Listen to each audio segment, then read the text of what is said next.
그때 제자가 더 많아졌는데 헬라파 유대인들이 자기의 과부들이 매일의 구제에 빠짐으로 히브리파 사람을 원망하니 열두 사도가 모든 제자를 불러 이르되 우리가 하나님 말씀을 제쳐놓고 때를 일삼는 것이 마땅하지 아니하니 형제들아 너희 가운데서 성령과 지혜가 충만하여 칭찬받는 사람 일곱을 택하라. 우리가 이 일을 그들에게 맡기고 우리는 오로지 기도하는 일과 말씀 사역에 힘쓰리라 하니. 오늘 본문에서는 이 예루살렘 교회가 3천 명으로 시작을 해가지고 사정 4절에 보면 남자의 수만 5천 명이 됐습니다. 그러니까 여자나 어린아이, 노인까지 하면 10,000명, 20,000명 정도 될 수가 있다고 여겨지죠. 이렇게 급속도로 부흥했습니다. 5장 42절에도 보면 그들이 날마다 성전에 있든지 집에 있든지 예수를 그리스도라 가르치기와 전도하기를 그치지 아니하니라고 했습니다. 박해가 오는데 환란이 닥치는데도 불구하고 사도들은 복음 전도를 그치지 않았습니다. 계속해서 기도하고 어디 가든지 예수를 전했습니다. 그래서 구원받는 자들이 급속적으로 늘어났습니다. 그런데요, 이렇게 폭발적으로 부흥하고 있는 교회였는데 갈등이 일어났습니다. 외부에서는 핍박이 왔을 때 단결이 되고 더 기도하고 더 전도하고 구원받는 숫자가 늘어났지만 내부적으로 무슨 일이 있었느냐? 이 헬라파 유대인들과 히브리파 유대인들 사이에 지역 갈등이 일어난 것입니다. 우리도 이 지역 갈등이 있죠. 세대 간의 갈등, 빈부 간의 갈등, 지금도 여러 가지 그 갈등들이 있는데요. 이 성령이 임하시고 최초로 탄생된 예루살렘 교회에도 성령이 강력히 이렇게 역사하셨는데 내부적으로 갈등이 일어났습니다. 마귀가 역사한다는 걸 알 수가 있죠. 무슨 갈등이었냐면 그 나이 많은 과부들은 교회에서 도움을 줬습니다. 그런데 헬라파 유대인들이나 히브리파 유대인들이나 똑같이 도움을 받아야 되지 않습니까? 그런데 팔이 안으로 굽는다고 헬라파 유대인들이 이 교회에서 구제하고 도움을 주는 것에서 소외가 됐습니다. 그러니까 재정적인 도움을 받지 못한 거예요. 히브리파 사람들은 지금 현재 예루살렘 아닙니까? 예루살렘 교회니까 좀 더 마음이 가까웠나 보죠. 그래서 그들은 계속해서 도움을 주고 구제를 해줬습니다. 그러니까 누구는 주고 누구는 안 주고 하니까 당연히 시험에 들죠. 똑같이 예수 믿고 똑같이 성령 받고 똑같이 예배하고 기도하고 신앙생활 하는데 가만히 보니까 이 시험 드는 일이 계속 일어나는 겁니다. 그래서 이 헬라파 사람들이 히브리파 사람들을 원망하면서 들고 일어난 겁니다. 왜 당신들은 과부들 구제해주고 우리는 왜 안 해주느냐? 참다 참다 못 참고 원망을 하는 거죠. 이것이 이제 이 사도들의 귀에까지 들렸습니다. 그래서 사도들이 깜짝 놀랄 수밖에 없죠. 어떻게 이런 일이 일어날 수 있는가? 그래서 회의를 했습니다. 그래서 제안을 했는데요. 어떤 제안을 했냐면 성경에 있는 것처럼 우리가 성령과 지혜가 충만하고 그 다음 모든 성도들에게 칭찬받는 사람 7명을 세우자. 그래서 그들이 이 재정 문제, 교인이 많고 또 도움을 줘야 될 사람들도 많고 하니까 사도들이 전도하고 기도하면서 이 재정 문제, 과부들 구제하는 문제까지 손이 가지를 못한 것입니다. 그래서 이런 문제가 터졌기 때문에 이것을 분리하자는 안건을 낸 것입니다. 그래서 사도들이 다 했던 일을 나눠가지고 사도들은 기도와 말씀 사역만 전심전력하고 그래서 복음을 전하고 설교하고 가르치는 거 가장 중요한 거 하고 이 재정 문제, 회계 문제, 또 과부들의 구제나 섬기고 하는 이런 문제들은 성령과 지혜가 충만한 사람들 또 칭찬받는 사람들 세워가지고 그들에게 맡기자 했을 때 모든 사람들이 이것을 기쁘게 받아들였습니다. 그래서 교회가 두 쪽 날 뻔했는데 갈등이 해결이 되고 하나가 된 것입니다. 여기서 우리가 중요한 것이 두 가지가 있습니다. 첫 번째는 갈등은 언제든지 일어난다는 사실입니다. 아무리 충만하고 아무리 기도 많이 하고 아무리 소망이 넘치고 부흥의 역사가 뜨겁게 일어난다 할지라도 실수하는 사람이 있고 내 편, 네 편 가르는 사람이 있다는 것입니다. 그래서 우리가 교회에서 특별히 정치적으로 이념이 다르고 또 경제적으로 격차가 있고 학력의 격차도 있고 나이도 많은 차이가 있고 또 고향과 출신 지역이 다르다 할지라도 이것을 교회에 끌어들이면 안 됩니다. 예수님은 우리와 하나님과 하나 되게 하시기 위해서 이 땅에 육체를 입고 오시고 십자가에서 피까지 흘리시고 목숨까지 주셨습니다. 그것을 계속 지속하기 위해서 기도하고 계십니다. 지금도 요한복음 17장에도 제자들이 하나가 되게 해달라고, 이 땅의 교회가 하나가 되게 해달라고, 믿는 자들이 하나가 되게 해달라고 가장 간절히 기도하셨습니다. 그런데 예수 믿는 사람들이 예수 안에서 하나님과 하나가 됐다면, 예수님 안에서 하나님의 모든 자녀가 됐으면 한마음 한뜻이 되는 게 당연한 거 아닙니까? 근데 정치적인 색깔이 다르다고, 나이가 다르다고, 경제적인 수준이 다르고, 학력이 다르고, 고향이 다르고, 직업이 다르다고 서로 편가르게 하면 마귀가 기뻐하지 하나님이 기뻐하시겠습니까?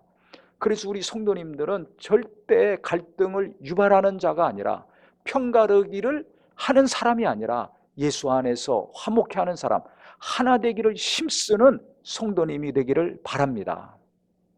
특히 오래되신 분들일수록, 기도하고 신앙생활 잘 하시는 분일수록 이 편가르기 하는 거 주의하셔야 됩니다. 특별히 선거를 앞두고 또 이런 거 교인들끼리 모이면 이야기할 수도 있습니다. 그거 절대 하지 마시고요. 하나님이 기뻐하지 않으시니까 투표하고자 하시면 사람 됨됨이를 보셔서 그 사람한테 투표하면 됩니다.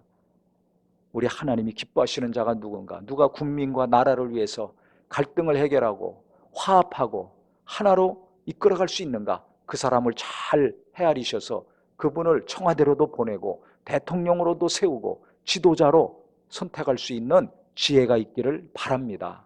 그래야 나라가 발전을 합니다. 이 예루살렘 교회도 사도들이 지혜로웠습니다. 어느 누구 편들어주지 않았습니다. 이거 너무 교회가 부흥하고 우리가 바빠서 이거 못한 것이다, 그래서 누구 탓하지 않고요, 회의를 해가지고 좋은 안건을 냈을 때 모든 교인들이 다 기쁘게 받아들였습니다.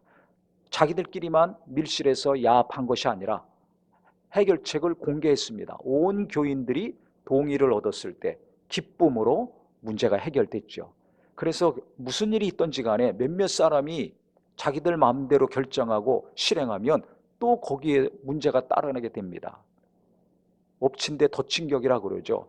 상처 난데 또 상처가 더 나는 거예요. 갈등이 해결이 되는 것이 아니라 더 깊어집니다. 그래서 우리가 가정에서도 그렇고요, 직장에서도 그렇고 교회에서는 말할 것도 없고, 중요한 일이면 중요할수록 소수 몇몇 사람들이 잘 협의하고 안을 만들면 지도자들이나 모든 성도들이 같이 해결해야 됩니다. 그래서 어느 누구도 불만이 없고 원망이 없고 불평이 없을 때 평안한 교회, 평안한 가정, 평안한 일터가 될 수 있겠죠. 그런데 중요한 것은 이 재정 문제, 이 얼마나 중요합니까? 돈을 다루는 거니까 이게 아무나 맡길 수 없습니다. 자격 조건은 세 가지였습니다. 학력도 아니었습니다. 경제적인 수준도 아니었습니다. 세 가지는 뭐였냐면 성령 충만한 사람. 첫 번째, 성령 충만해야 됩니다. 사람이요, 성령 충만하지 않으면 자기 생각, 자기 욕심, 자기 하고 싶은 대로 살고자 하는 욕구가 뜨겁게 일어납니다. 그렇기 때문에 교회를 섬기고 많은 성도님들을 섬기고 특히 헌금을 잘 정직하게 깨끗하게 다뤄야 되기 때문에 성령 충만한 것이 첫 번째였습니다. 내 마음대로 안 하고 누구 마음대로 안 하고 하나님 뜻대로 해야 되지 않습니까? 어느 순간에도 정직하고 깨끗하게 해야 되지 않습니까? 그래서 첫 번째 조건은 성령 충만한 것이었습니다. 네 편 내 편 편가르기 안 하고 하나님 뜻대로 하는 사람, 오직 하나님이 원하시는 대로 하는 사람, 이게 중요한 것입니다. 그 다음 두 번째는 지혜가 충만한 사람입니다. 지혜가 있어야죠. 일을 하는데 지혜가 있어야지, 지혜가 없으면 일 못합니다. 그래서 우리가 여기서 알아야 될 것은 지성과 영성이 겸비된 사람이어야 된다는 것입니다. 너무 영성만 충만하고 지성이 없으면 일이 안 됩니다. 또 지혜는 많은데, 지식도 많은데, 박식한데 영성이 없으면 성령의 인도하심을 못 받죠. 하나님의 뜻대로 안 하고 세상 방법으로 합니다. 그렇기 때문에 세상에서는 지혜가 충만한 사람이 필요하지만 교회에서는요, 그것과 함께 성령 충만한 사람, 지성과 영성이 조화를 이루고 겸비된 사람이 필요합니다. 거기에 세 번째는 뭐였습니까? 모든 성도들에게 칭찬받는 사람이라고 성경에 나와 있습니다. 목사님에게 뿐만 아니라 모든 성도들에게 인정받는 사람, 검증이 된 사람, 신뢰받는 사람이라는 뜻입니다. 성령 충만하고 지혜가 충만하면 시간이 가면 갈수록 저분은 믿을 만한 사람이야, 저분은 저 일에 합당한 사람이야, 다 누구나 인정하죠. 기도와 말씀 생활, 봉사하고 섬기는 생활, 나누는 생활, 모든 면에 있어서 본이 되고 덕이 되고, 거기다가 지혜가 있고 지식이 있고 실력이 있으니까 칭찬을 할 수밖에 없습니다. 시간이 가면 갈수록 신뢰를 받을 수밖에 없습니다. 누가 뽑아서가 아니라, 누가 추천해서가 아니라 성도들에게 시간이 가면 갈수록 인정받는 교인들, 이 사람들이 기도하고 안수해서 최초의 7명의 안수 집사가 된 겁니다. 그래서 이 성경 구절, 짧은 구절이지만요, 이 안에는 정말 놀라운 것이 담겨져 있습니다. 최초 이 땅에 탄생한 교회가 갈등을 어떻게 해결했는가, 그 다음 두 번째는 어떤 자들을 뽑아가지고 재정을 맡겼는가, 그 기준과 방법이 나와 있죠. 그래서 2000년이 지났지만 지금도 마찬가지입니다. 교회에서 중요한 일을 하는 분들은 성령 충만하고 그 일을 감당할 수 있는 실력이 충만해야 됩니다.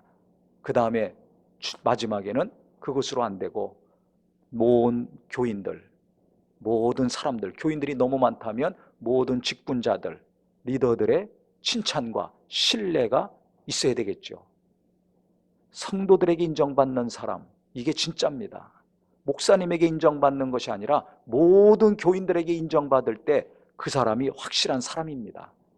그래서 우리 성도님들은 누구한테만 잘 보이려고 하지 말고, 또 내 하고 싶은 대로만 하려고 하지 말고요, 오늘 말씀 잘 보시고 계속 듣고 묵상하셔서 내가 편가르게 하면 안 되겠다.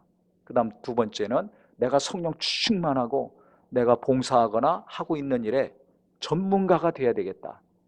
공부도 하고 노력도 하고 하여서 내가 지성도 있고 영성도 겸비된 조화로운 사람, 균형이 잡힌 사람 돼야 되겠다.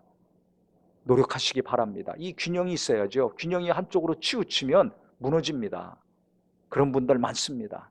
그래서 우리는 균형 있게 노력하시고, 그 다음에 겸손히 신앙생활과 또 봉사하는 것, 가정생활, 직장에서 일터에서 하는 모든 생활도 잘 하셔서 모든 성도들이 볼 때 누구는 안 돼, 이런 것이 아니라 정말 그 사람 이름만 나오면 칭찬이 나올 수 있도록 모든 성도들에게 칭찬받는 사람들이었지 않습니까? 그래서 우리 성도님들도요, 지성과 영성을 갈고 닦고 성령 충만하고 지혜도 충만한 것과 동시에 신앙생활 잘 하셔서 성도들에게 가면 갈수록 칭찬을 받고 성도들에게 가면 갈수록 인정받는 성도님들 되시기를 바랍니다. 그러면 하나님이 언젠지 모르지만 이와 같이 들어서 귀한 일을 맡겨 주실 것입니다. 하나님이 귀하게 여기시는 거, 성도들에게 인정받을 때 하나님도 인정해 주시는 겁니다. 내가 좋은 것만, 하고 싶은 것만 하려고 하지 마시고요, 하나님이 이어지러울 때 귀하게 쓰시는 저와 우리 모두가 되기를 바랍니다. 이렇게 누구 하나 반대도 없이 다 동의하고 기쁨으로 사도들이 제안한 것을 받아들이고, 그 사람들 누가 인정하고 누가 제대로 일할 사람인지 다 보면 알잖아요. 그래서 그 사람들 안수해서 그 일을 맡겼을 때 갈등이 해결이 됐죠. 7명 안수집사 선출하는 과정과 또 그들에게 재정리를 맡기는 거 모두가 다 기쁨으로 환영을 했습니다. 그래서 하루아침에 교회가 두 쪽 날 뻔했는데 완전히 해결이 되고 하나가 된 것입니다. 이렇게 되니까 갈등을 지혜로운 방법, 성령의 인도하심으로 잘 해결하니까 무슨 일이 일어났는가? 7절에 보세요. 하나님의 말씀이 점점 왕성하여 예루살렘에 있는 제자의 수가 더 심히 많아지고 부흥하기 시작한 겁니다. 예수 믿고 구원받는 자들의 숫자가 심히 많아졌다 그랬어요. 셀 수도 없이 부흥해 나간 겁니다. 깨져나가서 분열될 교회가 하나가 되니까, 갈등이 해결이 되니까 부흥하기 시작했고, 허다한 제사장의 무리도 이 도에 복종하니라. 제사장들까지 회개하고 예수 믿게 된 것입니다. 그 근본 원인은 뭐냐면 7절 초반에 나와 있죠. 하나님의 말씀이 점점 왕성하여. 똑같이 전하는 말씀이었지만, 똑같이 전도하는 복음이었지만 이 말씀이 힘이 더 강력했다는 것입니다. 언제? 하나가 됐을 때. 그래서 우리가 부부간이건 부모 자식간이건 성도간이건 목사와 교인 간에 직분자 간에 항상 미묘한 갈등이 있을 수도 있습니다. 크고 작은 일이 있을 수도 있습니다. 하지만 그것을 기도하고 서로 겸손히 하나님의 인도하심을 잘 받아서 이와 같이 지혜롭게 모든 성도들이 환영하고 기뻐하게 잘 해결해 나간다면, 즉 하나 되는 것을 계속 유지해 나간다면 그때 복음의 능력이 강력히 일어나는 겁니다. 하나님의 말씀은 더 힘있게 역사하는 것입니다.